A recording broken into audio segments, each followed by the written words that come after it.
welcome to Managing Partner of Amara Plastics, Perambur. Is a visionary entrepreneur and pioneer in the waste management industry.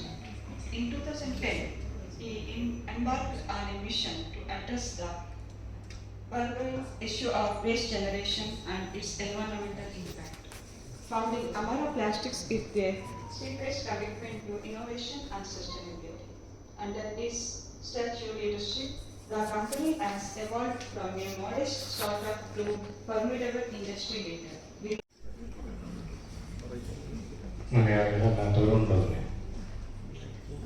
Can continue in Malayalam or Hindi? Anyway, okay. Plastic recycling. जो मलयालम समझा नहीं तो आगे की बैठे तो पूछेगा तो भी हिंदी से भी चल सकता है।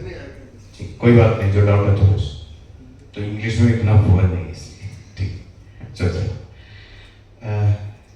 നമ്മൾ റീസൈക്ലിംഗ്, പ്ലാസ്റ്റിക് റീസൈക്ലിംഗ് എന്ന് പറയുമ്പോൾ നമുക്കറിയാം മലയാളിയും, കാരണം അതിൻ്റെ ആക്ച്വലി എന്താണു എന്നുള്ളതിൻ്റെ ഒരു രൂപം നമുക്കറിയില്ല എന്നുള്ളതാണ്. അതല്ലെങ്കിൽ നമ്മളത് അറിയാൻ ശ്രമിച്ചിട്ടില്ല, കാരണം ഒരു മാലിന്യ കൂമ്പാരമായിരിക്കും പല സ്ഥലത്തും കാണുന്നത്. അപ്പോൾ ഹാർഡ് പ്ലാസ്റ്റിക്കിൽ തന്നെ ഏകദേശം 11ഓളം ഗ്രേഡുകൾ നമുക്ക് ഉപയോഗിക്കും. നമുക്കറിയാം, നമ്മൾ ഉപയോഗിക്കുന്ന ഷാമ്പൂ ബോട്ടിൽ HDP പ്രോ ഗ്രേഡാണ്.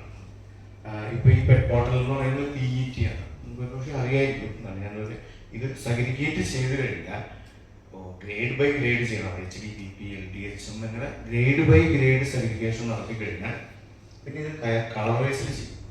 അപ്പോൾ PP ഉദാഹരണത്തിന് പോളിപ്രോപ്പിൽ നമ്മൾ എടുത്തു കഴിഞ്ഞാൽ അതിൽ തന്നെ 6ഓളം കളറുകൾ വരുന്നുണ്ട്. അത് നമ്മൾ കളറുകളായിട്ട് കളർ വൈസ് ചെയ്യും. കളർ തിരിച്ചതിന് ശേഷം ആണ് നമ്മൾ റീസൈക്ലിംഗ് വാഷ് ചെയ്യും. അപ്പോൾ വാഷ് ചെയ്തതിന് ശേഷം ഡ്രൈ ആക്കി, പണ്ട് നമുക്ക് ആ സംവിധാനം ഇല്ലായിരുന്നു.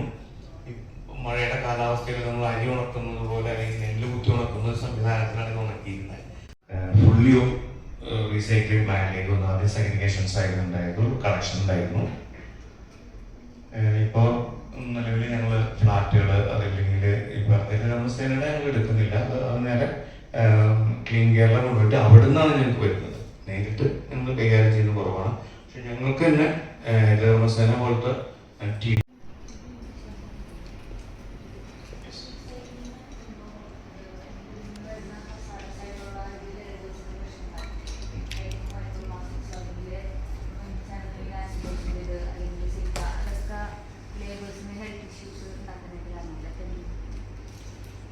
നിലവിൽ നമ്മൾ പ്ലാസ്റ്റിക് എന്ന് പറയുമ്പോൾ തന്നെ ഭീമാകാരമായിട്ടുള്ള പ്ലാസ്റ്റിക് ഒരു കമ്പനി അതിന് വരുമ്പോൾ തന്നെ ക്യാൻസർ ബാധിതരായ കുട്ടികൾ ഫ്ലെക്സ് വെച്ചിട്ടുള്ള ബോർഡ് സ്ഥാപിച്ചു കഴിഞ്ഞു അല്ലേ? അവർ ഹൃദയത്തിലെ പോയിട്ടുണ്ടാവും. പ്ലാസ്റ്റിക് വന്നാൽ ആ ഒരു കുട്ടി, എനിക്ക് തോന്നുന്നു കോമൺ ആയിട്ട് അത് നെറ്റി കിട്ടുന്ന ഫോട്ടോ ആയിരിക്കും. ഇതിന്റെ പൊല്യൂഷൻ കൺട്രോൾ നിയമപ്രകാരം ഇത് 160 ഡിഗ്രി സെൽഷ്യസ് മുതൽ 240 ഡിഗ്രി സെൽഷ്യസ് വരെ ഹീറ്റിൽ മെൽറ്റായ വരുന്നത്. സംഭവിക്കുന്ന സ്മോക്ക് ഉണ്ടാവാം. ആ സ്മോക്ക് നമ്മുടെ മുടി കത്തുന്ന പൊല്യൂഷൻ മാത്രമാണ് പറയുന്നത്.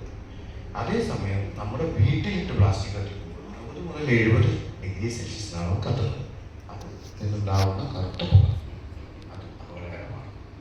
അതാണ് ഇത്. പിന്നെ മൈക്രോ പ്ലാസ്റ്റിക്കുകളെ വേർതിരിച്ചെടുക്കാനുള്ള സംവിധാനങ്ങൾ ഇപ്പോൾ നിലവിലുണ്ട്. പിന്നെ ഫാക്ടറി എന്ന് പറയുമ്പോൾ കുറച്ച് പൊല്യൂഷൻ ഉണ്ടാവും എന്നത് തീർത്തില്ല എന്നേ പറയില്ല. കാരണം അത് എന്താണെങ്കിലും നമുക്ക് ഫോളോ ചെയ്യാം. പിന്നെ ടെക്നോളജികൾ എന്ത് വന്നാലും നമുക്കത് ഉപയോഗിക്കാം ഇന്നത്തെ കാലത്ത്. അപ്പോൾ അതിനുള്ള ടെക്നോളജികൾ ഉണ്ടെങ്കിൽ നിങ്ങൾ ചൂണ്ടിക്കാണിച്ചാൽ ഞാനത് ഞങ്ങളുടെ ഫാക്ടറിയിൽ സ്ഥാപിക്കാൻ തയ്യാറാണ്. ഞാനത് നേരത്തെ കാണിച്ചിരുന്നു ഒരു കമ്പനി, അതായത് നമ്മൾ ഫോളോ ചെയ്യുന്ന, കേരളത്തിൽ ഫോളോ ചെയ്യുന്ന ഒരു ടെക്നോളജി രീതി എന്ന് പറഞ്ഞാൽ ഇതൊന്നും സിപ്പറ്റിലുണ്ടെന്ന് തോന്നുന്നു. എക്സ്ട്രൂഷൻ മെഷീനുകൾ കണ്ടിരുന്നു. അത് നമ്മൾ സാധാരണ ഒരു സ്ക്രൂ ആൻഡ് ബാഗിൽ അത് ഹീറ്റർ കൊടുക്കുന്നതാണ്. ഇപ്പം അത് മാറിയിട്ട് നമ്മുടെ ഒരു ഇതെന്ന് പറഞ്ഞു കഴിഞ്ഞാൽ അത് നമുക്ക് ഉണ്ടാകുന്ന ഏറ്റവും വലിയ പ്രശ്നം എന്ന് പറഞ്ഞാൽ അതിൽ സ്മോക്ക് ഉണ്ടാവാറുള്ളതാണ്. അതല്ലെങ്കിൽ മെൽറ്റാവുന്നതിന് ബുദ്ധിമുട്ട്. അപ്പം അതിന് ഗ്യാസ് ഉണ്ടാവും. അതിനെ വലിച്ചെടുത്ത് വെള്ളത്തിൽ കൂടെ വിടുന്ന സംവിധാനത്തിലുള്ള ബിസിനസ് അത് ഞങ്ങളുടെ കയ്യിലുണ്ട്. അത് വേറെ യൂണിറ്റിലാണ്. നാളെ സമയം കിട്ടുമെന്നുണ്ടെങ്കിൽ ഞാനത് അത് 3 യൂണിറ്റിലായിട്ട് കിട്ടും. നാളെ സന്ദർശിക്കുമ്പോൾ അതിനുള്ള അവസരം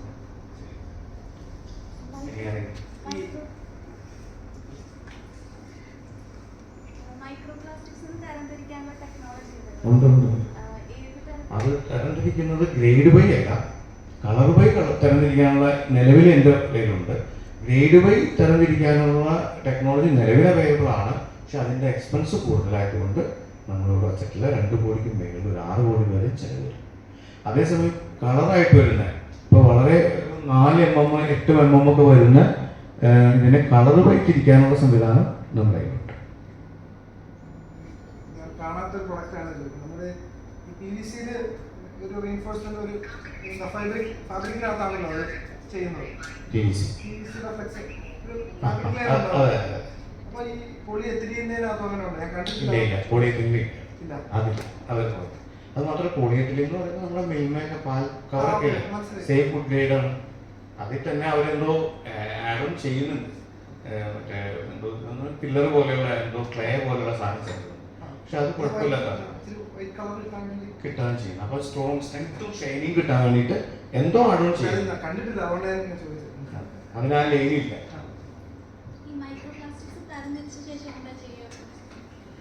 അതിന് നമുക്ക് എക്സ്ട്രൂഷൻ ചെയ്യാൻ പറ്റും.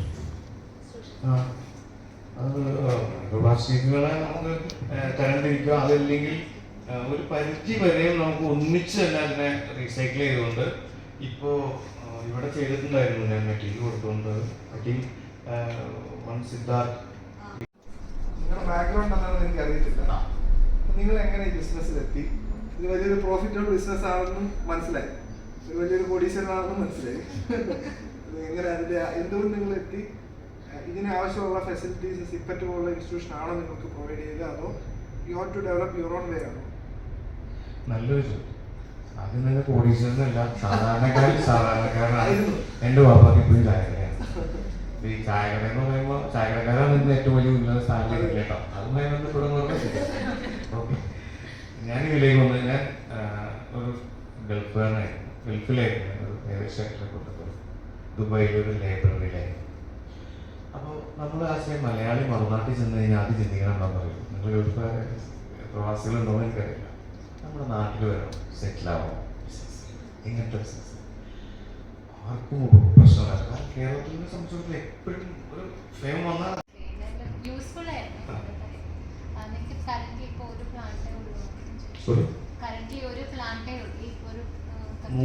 നാല് പ്ലാന്റ്. ഒന്ന് മലപ്പുറത്തും മഞ്ചേരിയിലുണ്ട്, പെരുമ്പാവൂർ തന്നെ 3 പ്ലാന്റ്. കളക്ഷന്റെ കാര്യം പറഞ്ഞല്ലോ, അപ്പൊ ആ ലൊക്കാലിറ്റി മാത്രമായിട്ടാണോ കളക്ഷൻ നടക്കുന്നത്?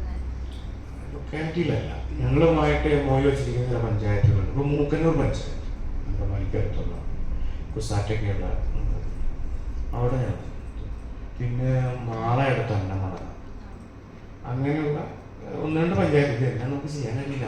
അതല്ലോ വേറൊരു ബിസിനസ്സിലാണെങ്കിൽ ഇതിൻ്റെ സീക്രട്സ് ആരും പറഞ്ഞുകൊടുക്കില്ല. റീസൈക്ലിങ്ങിൻ്റെ സീക്രട്സ് എന്ന് പറഞ്ഞാൽ നിങ്ങൾ കൂടുതൽ ആളുകൾ വരിക എന്നുള്ളതാണ്.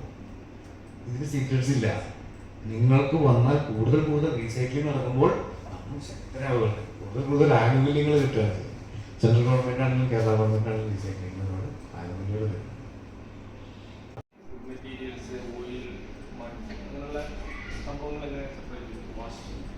ഹരിതകർമ്മസേന എടുക്കുന്നതിൽ അവരത് ഡ്രൈ ആൻഡ് ക്ലീനിങ് പർപ്പസിലാണ് ഇത് എടുക്കുന്നത്. അങ്ങനെയല്ല, അത് അവരോട് സഗ്രിഗേറ്റ് ചെയ്തിട്ടാണ് നമുക്ക് തരുന്നത്. പിന്നെ ഒരുപാട് വേസ്റ്റ് ഉള്ളത് നമുക്ക് റീസൈക്ലേഴ്സും തരില്ല. അവരത് റിജക്റ്റഡ് ആയിട്ട് ഈ സിമെന്റ് കമ്പനികൾക്ക് കൊടുക്കുകയാണ് ചെയ്യും. അതിന് പൈസ അവർ അങ്ങോട്ട് കൊടുക്കുക. അതുകൊണ്ടാണ് നിങ്ങളുടെ 50 രൂപ ഒരു കിലോയ്ക്ക് 6 രൂപ 50 പൈസ 7 വെച്ചിട്ട് കൊടുത്ത് ഏജൻസികൾക്ക് കൊടുക്കും. അതിനൊരു ഇതുള്ളതുകൊണ്ടാണ് ഫീസ് പറഞ്ഞത്.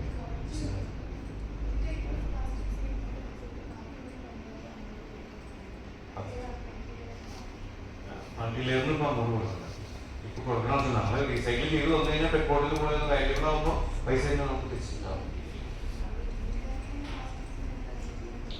ക്ലീൻ കേരള അതിന്റെ ആവശ്യം വരുന്നില്ല. ഞങ്ങൾക്ക് അത് മാത്രം ലോക്കലിനോ അല്ലെങ്കിൽ ഞാൻ തന്നെയുള്ള പഞ്ചായത്തുകളിൽ നിന്ന് കിട്ടുന്നതുകൊണ്ട് ക്ലീൻ കേരളയായിട്ടോ ഹരിതകർമ്മസേനയായിട്ടോ എനിക്ക് ഇത് വെക്കാൻ ആവശ്യം വരാറില്ല. അവർ ഇതുപോലെ റീസൈക്ലേഴ്സിന് കൊടുക്കുന്നുണ്ട്, കേരളത്തിൽ തന്നെ കൊടുക്കുന്നുണ്ട്. കൂടാതെ അവർ